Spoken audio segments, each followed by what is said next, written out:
Hello friends, नमस्कार। मैं हूं doctor N K Bawaliya, principal of government science college Sikar, Rajasthan. जैसा कि हम पहले BSc part second year botany के थर्ड पेपर का साइकस प्लांट की लाइफ साइकिल ले रहे थे और उससे संबंधित 3 वीडियो हम पहले ले चुके हैं और आज हम चौथा वीडियो लेने जा रहे हैं। इसकी लाइफ साइकिल का चौथा वीडियो इस साइकस की गैमेटोफिटिक फेज से संबंधित है, यानी कि युग्मकोद विधीय अवस्था से संबंधित है। गैमेटोफिटिक फेज जैसे ही इसके बीजाणु धानियों में बीजाणुओं का निर्माण होता है, वहीं से गैमेटोफिटिक स्टेज स्टार्ट हो जाती है, प्रारंभ हो जाती है।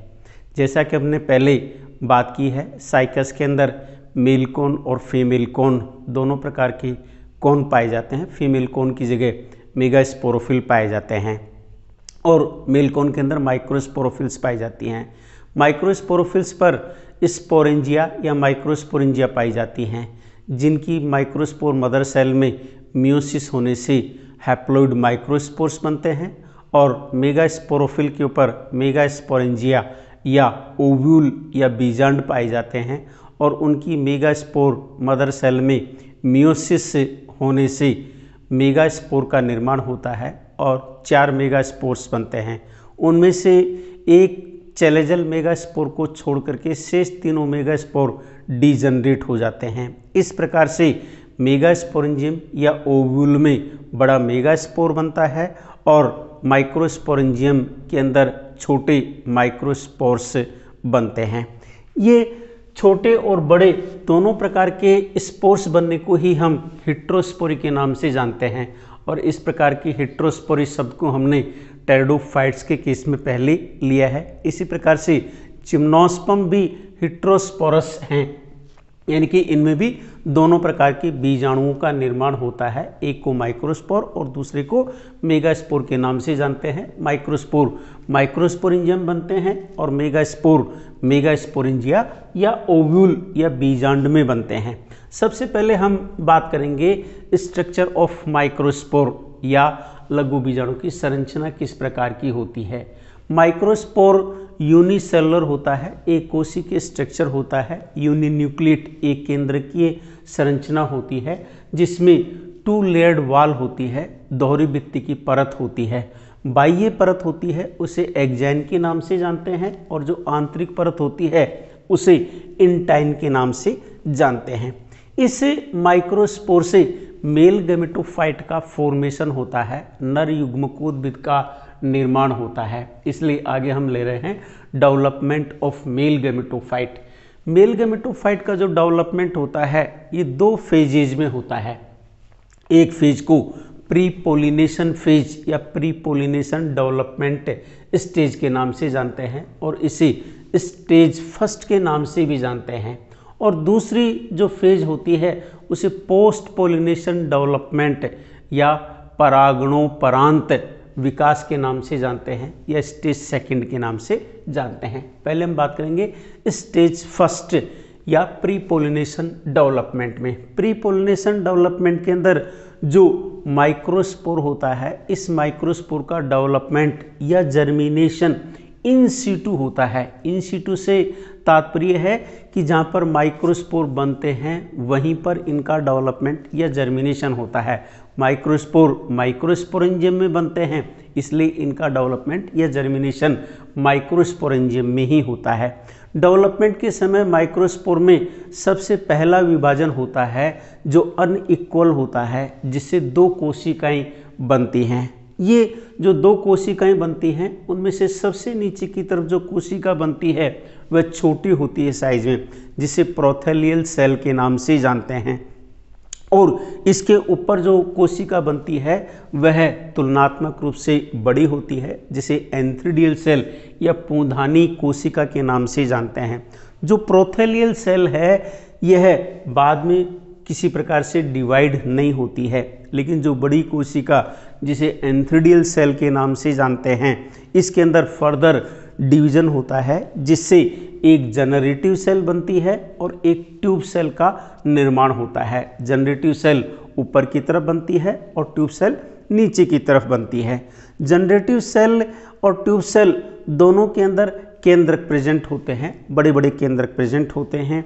इस स्टेज के अंदर जो माइक्रोस्पोर होता है ये 3 सेल्ड स्टेज में पहुंच जाता है, 3 कोशिकीय अवस्था में पहुंच जाता है। इस 3 सेल्ड स्टेज के अंदर जो माइक्रोस्पोरेंजिया है वह डहीस होती है, स्फुटित हो जाती है, और स्फुटित होने से ये 3 सेल्ड जो पोलन ग्रेन्स हैं ये बाहर की तरफ आते हैं, और बाहर की तरफ आते हैं उस टाइम पर माइक्रोस्पोरेंजियम की जो टैपिटम होती है वह भी डिसइंटीग्रेट हो जाती है, और जो स्पोरेंजिया होती हैं वो सूखने लग जाती हैं, उनकी कोशिकाएं सिकुड़ने लग जाती हैं, और जो स्पोरेंजियल वाल होती है वह भी रप्चर हो जाती है, जिससे एक लाइन ऑफ डाइसेंस बन जाता है। इस लाइन ऑफ डाइसेंस के थ्रू माइक्रोस्पोरेंजिया फट जाती है, जिससे ये 3 सेल्ड माइक्रोस्पोर्स या पोलन ग्रेन्स बाहर आते हैं, और बाहर आकर के ये एयर के थ्रू मूवमेंट करते हैं, और मूवमेंट करने की प्रोसेस को पोलिनेशन के नाम से जानते हैं। ये जैसे हमने बात की कि ये माइक्रोस्पोर है या पोलन ग्रेन है, जिसमें एक बड़ा केंद्रक है, इसके ऊपर दोहरी झिल्ली है, बाहर एक्जाइन है मोटी और नीचे इंटाइन है पतली। इससे पोलन ग्रेन या माइक्रोस्पोर में फर्स्ट अनइक्वल डिवीजन होता है, जिसे नीचे की तरफ छोटी प्रोथेलियल सेल बनती है और ऊपर बड़ी एंथ्रीडियल सेल का निर्माण होता है। इस प्रोथेलियल सेल में फर्दर डिवीजन नहीं होते हैं, लेकिन इस एंथ्रीडियल सेल में फर्दर डिवीजन होते हैं, जिससे इस एंथ्रीडियल सेल से पुनः 2 सेल बन जाती हैं, और 2 सेल बनने से यह ट्यूब सेल बनती है और ये जनरेटिव सेल बनती है। जो प्रोथेलियल सेल के पास में बनती है ये जनरेटिव सेल बनती है, और जो प्रोथेलियल सेल से दूर बनती है वह ट्यूब सेल के नाम से जानी जाती है। इस 3 सेल्ड स्टेज के अंदर ये माइक्रोस्पोरेंजिया ब्रस्ट होती है, जिसे 3 सेल्ड माइक्रोस्पोर्स, जिन्हें पोलन ग्रेन के नाम से, परागकणों के नाम से जानते हैं, ये निकल कर के बाहर आते हैं, हवा में उड़ते हैं, और उड़ कर के दूसरी तरफ जो मेगास्पोरोफिल है, और मेगास्पोरोफिल के ऊपर ये जो बीजांड है या मेगास्पोरेंजियम है या ओव्यूल है, इसके इस एंड पर माइक्रोपाइल होता है। इस माइक्रोपाइल से एक विस्कस ड्रॉप निकलती है, जिसे पोलिनेशन ड्रॉप के नाम से जानते हैं। इस पोलिनेशन ड्रॉप के अंदर जो एयर के अंदर पोलन ग्रेन्स फ्लोट हो रहे होते हैं वो फंस जाते हैं, और फंसने के बाद में ये धीरे धीरे ड्राई अप होती है, और ये पोलन ग्रेन्स अंदर की तरफ इस ओव्यूल के अंदर एक चैम्बर होता है, जिसे पोलन चैम्बर के नाम से जानते हैं, उसमें जाकर के शटल डाउन हो जाते हैं, और जैसे ही अनुकूल परिस्थितियाँ आती हैं वैसे ही इनका अंकुरण होता है, और अंकुरण होने से ये जो ट्यूब सेल है, इस ट्यूब सेल से इस प्रकार की पोलन ट्यूब का निर्माण हो जाता है, और यह जो जनरेटिव सेल है इसमें डिवीजन होता है, और डिवीजन होने से एक बड़ी कोशिका और एक छोटी कोशिका बनती है।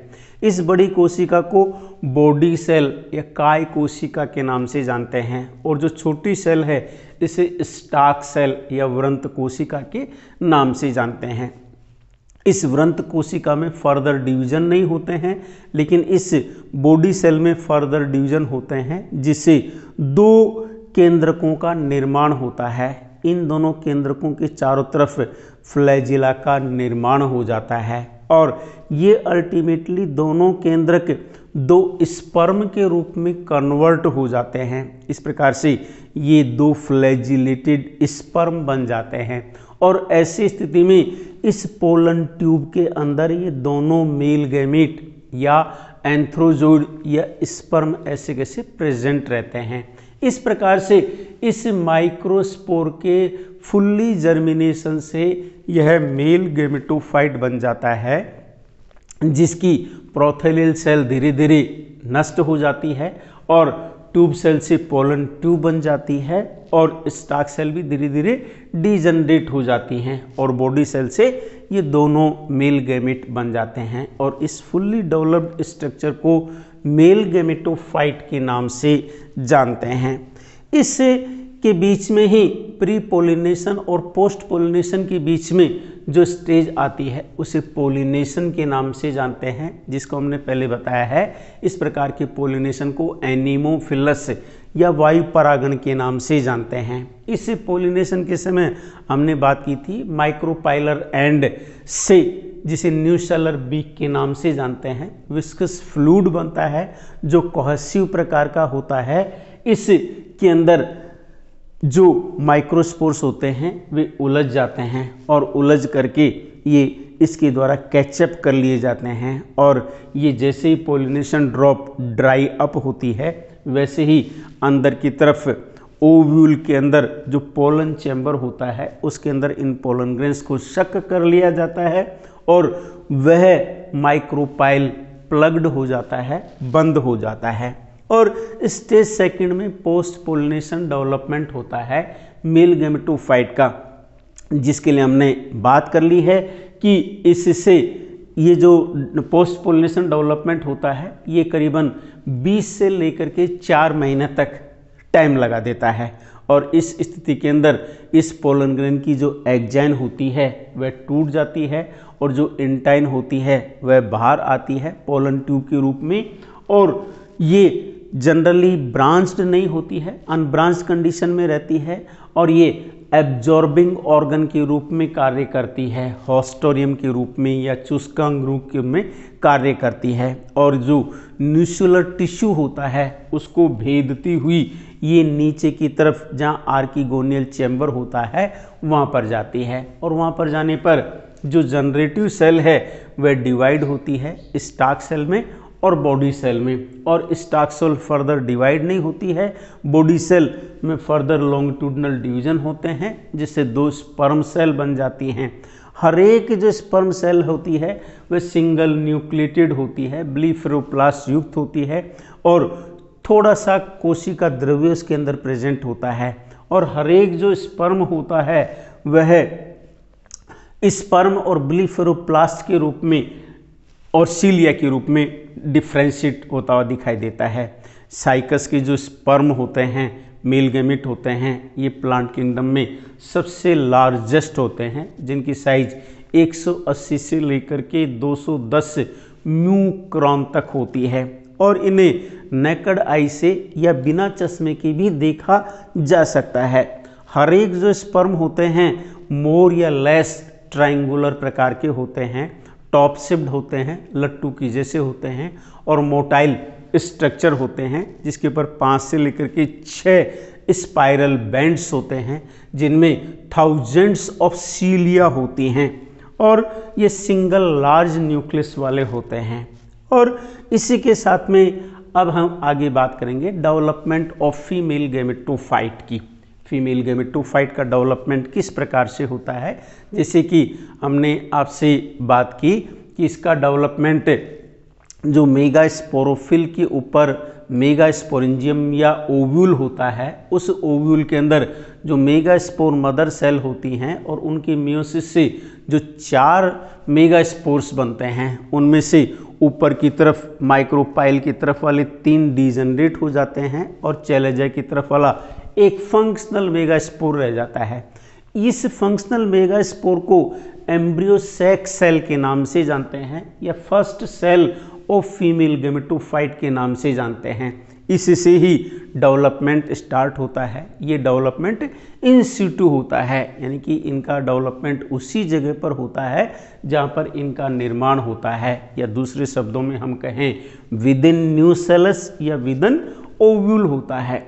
इस डेवलपमेंट के समय इनका न्यूक्लियस साइज में एनलार्ज होता है और उसके बाद में इस न्यूक्लियस में डिवीजन होते हैं, अनेक डिवीजन होते हैं जिन्हें फ्री न्यूक्लियर डिवीजन कहते हैं, जिससे असंख्य नंबर के अंदर केंद्रकों का निर्माण होता है और इस निर्माण के समय इनके केंद्र में एक रिक्तिका का निर्माण होता है और इस रिक्तिका से जो न्यूक्लियाई होते हैं ये पेरिफ्री की तरफ धकेल दिए जाते हैं, साइटोप्लाज्म को पेरिफ्री की तरफ धकेल दिया जाता है और उसके बाद में वाल फॉर्मेशन होता है पेरिफ्री से सेंटर की तरफ, परिधि से केंद्र की तरफ, इसे सेंट्रीपिटल वॉल फॉर्मेशन के नाम से जानते हैं। इससे हैप्लॉइड सेलुलर टिश्यू का फॉर्मेशन होता है। ये हैप्लॉइड सेलुलर जो टिश्यू होता है उसे एंडोस्पर्म के नाम से जानते हैं, या फीमेल प्रोथैलस के नाम से जानते हैं, या इसे मेगा गैमेटोफाइट के नाम से भी जानते हैं।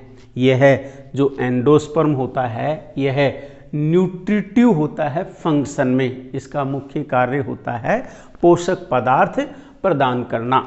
ये जैसे ओव्यूल है और इस ओव्यूल के अंदर मेगास्पोर मदर सेल से ये 4 मेगास्पोर बन रहे हैं, जिसमें से ये 3 माइक्रोपाइलर एंड की तरफ डिजनरेट हो रहे हैं और चैलाजिया की तरफ एक फंक्शनल रह रहा है। इस फंक्शनल मेगास्पोर में फर्दर फ्री न्यूक्लियर डिवीजन होते हैं, जिससे इंडेफिनिट फ्री न्यूक्लियाई का फॉर्मेशन होता है। सेंटर में वैक्यूल का फॉर्मेशन हो जाता है, पेरिफ्री की तरफ न्यूक्लियस प्रेजेंट होते हैं और पेरिफ्री से सेंटर की तरफ वॉल फॉर्मेशन हो जाता है, जिससे सेलुलर टिश्यू का निर्माण होता है। इस सेलुलर टिश्यू को सेलुलर फीमेल गैमेटोफाइट, एंडोस्पर्म या मेगा गैमेटोफाइट के नाम से जानते हैं। इस फीमेल गैमेटोफाइट से आर्कीगोनियम का निर्माण होता है, इसलिए आगे हम ले रहे हैं डेवलपमेंट ऑफ आर्कीगोनियम। आर्कीगोनिया का डेवलपमेंट जो ओव्यूल होता है उसके माइक्रोपाइलर एंड की तरफ होता है। उस माइक्रोपाइलर एंड की तरफ अनेक कोशिकाएं प्रेजेंट होती हैं, जिन्हें आर्कीगोनियल इनिशियल के नाम से जानते हैं। इन आर्कीगोनियल इनिशियल में ट्रांसवर्स डिवीजन होता है, जिससे ऊपर की तरफ एक कोशिका बनती है जिसे प्राइमरी नेक सेल कहते हैं, और नीचे की तरफ एक बड़ी कोशिका बनती है जिसे सेंट्रल सेल कहते हैं। ऊपर की तरफ जो प्राइमरी नेक सेल होती है उसमें फर्दर डिवीजन होता है, लॉन्गिट्यूडनल डिवीजन होता है, जिससे 2 नेक सेल का निर्माण होता है, और ये दोनों नेक सेल्स आर्कीगोनियम की नेक का निर्माण करती हैं। और जो सेंट्रल सेल होती है उसकी साइज में और उसके केंद्रक में एनलार्जमेंट होता है। देन उसके अंदर डिवीजन होता है, जिससे एक वेंट्र कैनाल न्यूक्लियस का फॉर्मेशन होता है और एक एग न्यूक्लियस का फॉर्मेशन होता है। इसके साथ में किसी प्रकार का वॉल फॉर्मेशन नहीं होता है। एग न्यूक्लियस और वेंट्र कैनाल न्यूक्लियस के बीच में किसी प्रकार का वॉल का फॉर्मेशन नहीं होता है, इसलिए वेंट्र कैनाल न्यूक्लियस और एग न्यूक्लियस अलग अलग नहीं रहते हैं। यहाँ पर किसी प्रकार की एनसीसी या नेक कैनाल सेल का निर्माण नहीं होता है, और धीरे धीरे जो वेंट्र कैनाल न्यूक्लियस है ये डिसऑर्गेनाइज हो जाता है। इसलिए हम कह सकते हैं न तो वीसीसी वेंट्र कैनाल सेल होती है, न ही वीसीएन वेंट्र कैनाल न्यूक्लियस होता है। जो बनता है वह भी डिसऑर्गेनाइज हो जाता है। जो एग न्यूक्लियस होता है ये एग के रूप में कार्य करता है। यह जो एग है साइकस का, ये भी प्लांट किंगडम में लार्जेस्ट होता है, जिसकी साइज 5 mm होती है डाईमीटर में। यदि हम आर्कीगोनियम के स्ट्रक्चर की बात करें तो मैच्योर आर्कीगोनियम में नेक होती है, जिसमें 2 नेक सेल होती हैं, और आर्कीगोनियल जो नेक होती है ये आर्कीगोनियल चैम्बर के अंदर ओपन होती है, और एनसीसी नेक के अंदर नेक कैनाल सेल्स नहीं होती हैं, और वेंट्र के अंदर नो वेंटर आइदर, वेंटर भी नहीं होती है। और जो एग होता है और जो वेंट्र कैनाल न्यूक्लियस होता है यह सराउंडेड बाई एंडोस्पर्म के जरिए सराउंडेड रहती है। इसे को आर्कीगोनियल जैकेट के नाम से जानते हैं। ये आप डेवलपमेंट देख सकते हैं, एक आर्कीगोनिया का डेवलपमेंट किस प्रकार से होता है। यह फीमेल गैमेटोफाइट और इसके आर्कीगोनियल चैम्बर की तरफ या माइक्रोपाइलर एंड की तरफ एक आर्कीगोनियल इनिशियल है, और इसमें ट्रांसवर्स डिवीजन हो गया, जिससे प्राइमरी एनसीसी और सेंट्रल सेल बन गई। इस प्राइमरी एनसीसी में फर्दर डिवीजन हो गया, जिससे 2 एनसीसी बन गई, और इस सेंट्रल सेल में फर्दर फ्री न्यूक्लियर डिवीजन हो गया, जिससे ऊपर की तरफ वेंट्र कैनाल न्यूक्लियस बन गया और नीचे की तरफ एग न्यूक्लियस बन गया। धीरे धीरे ये वेंट्रिकैनल न्यूक्लियस डीजनरेट हो जाता है और ये एक बड़ा एग बच जाता है। इस प्रकार से ये मैच्योर आर्किगोनियम है जिसमें 2 एनसीसी और इस सेंट्रल सेल में एक एग न्यूक्लियस प्रेजेंट है। ये एक ओव्यूल है और इस ओव्यूल के अंदर 2 आर्किगोनिया प्रेजेंट हैं और इनका नेक आर्किगोनियल चैम्बर के अंदर खुल रही है। यहाँ पर यह पोलन चैम्बर है, ये यहाँ पर माइक्रोपाइल है जो प्लग्ड होता है।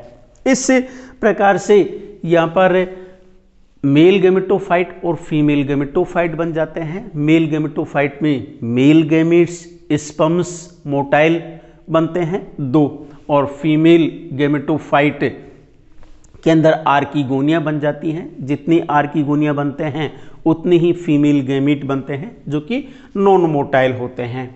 फीमेल गैमीट और मेल गैमीट फ्यूज होते हैं तो इस प्रोसेस को फर्टिलाइजेशन के नाम से जानते हैं। फर्टिलाइजेशन के समय जो पोलन ट्यूब होती है ये आर्किगोनियल चैम्बर तक पहुंचती है और इसका जो टिप होता है ये ब्रस्ट होता है और ब्रस्ट होने से उस पोलन ट्यूब से दोनों मेल गैमीट रिलीज होते हैं, साथ में फ्लूइड भी रिलीज होता है और इस आर्किगोनियल चैम्बर के अंदर मॉइस्ट और स्पर्म होते हैं, ये फ्रीली मूवमेंट करते हैं। वे सीलिया के थ्रू एक जगह से दूसरी जगह पर मूवमेंट कर लेते हैं और सिर्फ एक जो स्पर्म होता है ये वायलेंटली आर्किगोनियम के अंदर एंटर होता है थ्रू द नेक के थ्रू और अंदर एंटर होकर के वह मेल न्यूक्लियस का जो स्पर्म है वह एग न्यूक्लियस से फ्यूज होता है जिससे जाइगोट या oospore का निर्माण होता है या डिप्लॉइड जाइगोट या डिप्लॉइड oospore का निर्माण होता है। इस फर्टिलाइजेशन प्रोसेस के अंदर मोटाइल स्पर्म्स पार्टिसिपेट करते हैं। इस कारण से इस प्रोसेस को जूडियोगेमी के नाम से भी जानते हैं और ये अकम्पनीड होता है पोलन ट्यूब की सहायता से होता है और जब पोलन ट्यूब की सहायता से होता है तो इस प्रोसेस को साइफोनोगेमी के नाम से भी जानते हैं। कभी कभी एक से ज़्यादा स्पर्म भी आर्किगोनिया के अंदर एंटर होते हैं और एक से ज़्यादा स्पर्म एंटर होते हैं तो जो पहले स्पर्म एंटर होता है वह उसके एग न्यूक्लियस से फर्टिलाइज हो जाता है और रेस्ट जो मेल गैमीट का न्यूक्लियाई होता है वह डीजनरेट हो जाता है। हालांकि जब एक से ज़्यादा मेल गैमीट आर्किगोनियम के अंदर एंटर होते हैं तो इस प्रोसेस को पॉलीस्पर्मी या बहु शुक्राणुता के नाम से भी जानते हैं। इसे आप देख सकते हैं, ये जैसे माइक्रोपाइल है और ये पूरा बीजांड है और इस बीजांड में माइक्रोपाइल है, ये इंटेगुमेंट है जिसमें बाहर की तरफ आउटर फ्लैशी लेयर है, ये यहाँ पर म्यूसिलिजिनस कैनाल है, ये मिडिल स्टोनी लेयर है इंटेगुमेंट की और ये इनर फ्लैशी लेयर है और इस जगह पर ये पोलन चैम्बर है। इस पोलन चैम्बर के अंदर ये पोलन ग्रेन्स जो जर्मिनेट हो गए हैं जिन्हें मेल गैमेटोफाइट के नाम से जानते हैं, इनकी पोलन ट्यूब हमें दिखाई दे रही है और इनके अंदर स्पर्मेटोजोइड्स या स्पर्म्स दिखाई दे रहे हैं और ये आर्किगोनिया की नेक इस आर्किगोनियल चैम्बर के अंदर खुल रही है और ये यहाँ पर ब्रस्ट हो जाते हैं। ये आर्किगोनियम टूट जाती है नेक सेल्स और नेक सेल्स के टूटने से ये स्पर्म्स अंदर की तरफ एंटर होते हैं और अंदर की तरफ एंटर होकर के ये यहाँ पर VCN है जो ऑर्गेनाइज हो जाता है, ये एग न्यूक्लियस है और इस एग न्यूक्लियस से ये जो मेल गैमीट यहाँ पर एंटर होते हैं ये फर्टिलाइज हो जाते हैं और इस जगह पर जाइगोट या oospore का निर्माण हो जाता है और यहाँ पर ये शेष टिश्यू है, ये फीमेल गैमेटोफाइट या एंडोस्पर्म प्रेजेंट है। इस तरह से हमने इस वीडियो के माध्यम से आपके सामने गैमेटोफिटिक फेज को एलाबोरेट किया है जिसमें मेल गैमेटोफाइट से मेल गैमेट, फीमेल गैमेटोफाइट से फीमेल गैमेट और इनके फ्यूजन से जाइगोट या ओस्पोर का निर्माण हो जाता है और इससे फर्दर एम्ब्रियो का निर्माण होगा। ये किस प्रकार से होगा ये हम नेक्स्ट वीडियो में लेंगे। थैंक्स। ये वीडियो आपको कैसा लगा? अच्छा लगा लाइक कीजिए, शेयर कीजिए, चैनल को सब्सक्राइब कीजिए और ई कंटेंट के लिए हमारे फेसबुक पेज डॉक्टर NK बावलिया से जुड़े रहिए। घर पर रहिए, सुरक्षित रहिए। धन्यवाद।